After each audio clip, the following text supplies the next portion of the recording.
What is going on, everyone? My name is Benjamin Nowak, and welcome to 2022. I hope you guys had an awesome new year, had a great holiday, and are prepping for the 2022 fishing season. And today we're going to be talking about my top 4 ways to catch the biggest bass of your life, to go out and have the shot at a PB and catch really big fish. And I want to share with you guys the 4 simple ways that I go to a lake and approach it to try and catch the biggest fish that lives there. A couple weeks ago, I posted on Instagram asking people about their goals for the 2022 season, and without fail, there were pretty much 2 answers that everyone gave. One was either fish more, and the other was catch bigger bass. Catch a 7-pound smallmouth, catch a 10-pound largemouth, catch a 30-pound bag. But without fail, those were the 2 answers that I got the most. And so I want to break down the 4 ways that I use to utilize my time on the water to target big fish. And hopefully this will give you some advice or information so that you guys can have that same success as well. Now, tip number 1 seems really obvious, and is probably of the 4 the most obvious tip that I can give you guys, but you have to fish where big fish live. If you want to catch a 7-pound smallmouth, you can't go fish a lake where the biggest bass ever caught is 4.5 or 5 pounds. It's just not going to happen. Like, it's very, very rare or unlikely for you to go out to that body of water where the biggest fish ever caught is 4.5 pounds and have a shot at a 7-pounder. You have to really do your research, you have to plan, you have to figure out what lakes have the right forage or have the right caliber fish for you to go out and be successful. And this sounds really obvious, but this is something that myself and Nathan put a lot of time into basically throughout the winter, is planning our trips, planning where we want to go, planning what we want to do so that way we can have a shot at these bigger than average fish. There's a lot of really good resources to do this, whether you're looking on YouTube, whether you're looking on the internet, just looking at forums or looking at what people are posting from certain bodies of water. But depending on where you live, the Michigan DNR or the DNR does a really good job at fish studies to tell you what type of forage live in a body of water, what are the average class fish that live there, what is the overall water salinity, clarity, and pretty much everything you need to know about a body of water. And this is something I rely on really heavily. Michigan DNR has these great lake studies, and you can look up pretty much anyone in the state by just searching it on Google and then searching DNR lake study. And it's a great way to get an understanding of what actually lives in these lakes. So by doing your research, by planning, by preparing in the off season, you can give yourself a real chance to go out and have a shot at a really big fish. Another thing I'm going to encourage you guys is when you're looking for these lakes, looking for the bodies of water that have big fish, if your goal is to catch a single 7-pounder, maybe you don't need to go to the biggest lake in the state. But if you want to catch a 30-pound bag of fish, it's a lot harder to do on a very small body of water where the fish population is a lot smaller. But when you go to those lakes that have more water for these fish to roam, more population of those bigger fish, you now give yourself a shot to have those really big bags, those really insane epic days.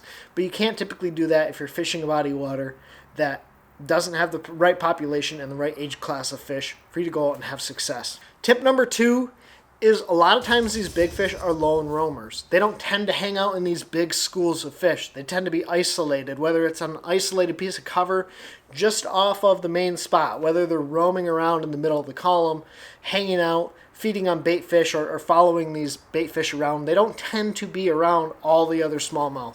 And I think the reason for that, simply put, is that they've outgrown their friends, right? Like, they grew up with these 2, 3, 4-pound fish, and they slowly died off and dwindle off, and you have this one 7-pounder swimming around. You have this one 6 3/4, 6-pounder swimming around. They've just simply outgrown their class of fish, and so they're by themselves. Kind of compounding on that, though, these fish don't want to have to compete. If they can be by themselves, they can hunt by themselves, they can grow big by feeding on all the forage that comes by without having to compete with those other fish. So a lot of times when you're fishing around these really big schools of fish, that's typically not where you're going to catch the biggest bass of your life. Now, don't get me wrong, there are going to be instances and times where guys are going to go out and be fishing through a school of 4-pounders and catch a 7, but that's very rare. A lot of these fish are roaming. They're lone roamers, they're nomadic, they're by themselves. And so by targeting these isolated pieces of cover, not necessarily in the most popular spots on the lake, you have a shot at catching bigger fish. So kind of keep that in your mind. When you're weeding through 4-pounders, it might be a good time to leave. And I know that's really hard to do sometimes, but if you want to have that shot at that really big one, you kind of bounce your way outside of where those 3, 4, 5 pounders are to look for that 7 pounder. A great classic example is this summer when I was fishing with Brennan from Do It Molds. We were fishing down a break, and I knew where an isolated piece of wood on the bottom was.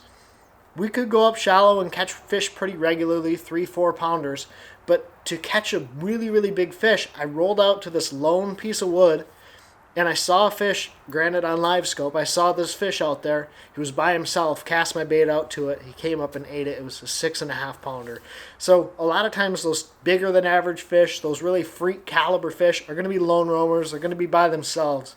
So kind of move away from the pack if you want to have a shot at catching the biggest bass of your life. Tip number 3 is going to be about presentation, and it's going to be opposite ends of the spectrum.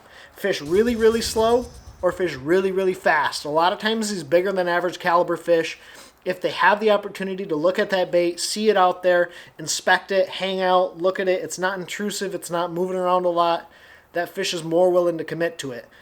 Conversely, if that bait's flying by them at a really fast speed, they can't typically help themselves, and so they have to react, they have to come up, they have to eat that bait. So use that in your mind to say to yourself, if I'm approaching these big bass, if I'm approaching a big bass area, I either want to approach it really quickly with a reaction style bait to make that fish react to it, or I want to approach it really slowly to let that fish look at that bait, marinate the bait in its face, whether it's a drop shot, a Ned rig, or something small like a tube along the bottom, or you go opposite end with the crankbait and burn that bait across a rock flat. A lot of times those two opposites are going to be your best shot at making that big fish bite. And tip number 4 is be willing to fish in poor conditions. And this is probably one of the hardest things, but a lot of us want to sit inside when it's really nasty and windy and gross, but that's when you have the best shot to catch those big fish. And just like this spring, my buddy Caleb Bell, Bass Quest, and myself, we went out to that glacial body of water. It was super nasty, 45 degrees, rainy, blowing like 20 miles an hour, but we had a phenomenal day, 27.5 pounds, multiple fish over 6.5 pounds, and it was just a really, really good day. But had we stayed inside, had we said, man, it's really nasty, I don't want to go fishing today, we never would have had that opportunity. So be willing to fish when it's nasty. A lot of times that's when the surface is broken up by the wind and the waves. That's when your water clarity gets a little bit off color. These fish are a little bit more willing to eat and react to baits instead of having to slow drag everything. And it gives you a really good opportunity to trick fish that are otherwise really, really tough. Conversely, on those really flat, calm days, those fish can see a long ways, they can inspect your bait, they don't have to eat because they can pretty much pick off bait fish at any time they want, and so they don't have to eat your bait. But on those nasty, windy, cold, really crazy style days where you want to be sitting inside, those can be some of the best days that you have.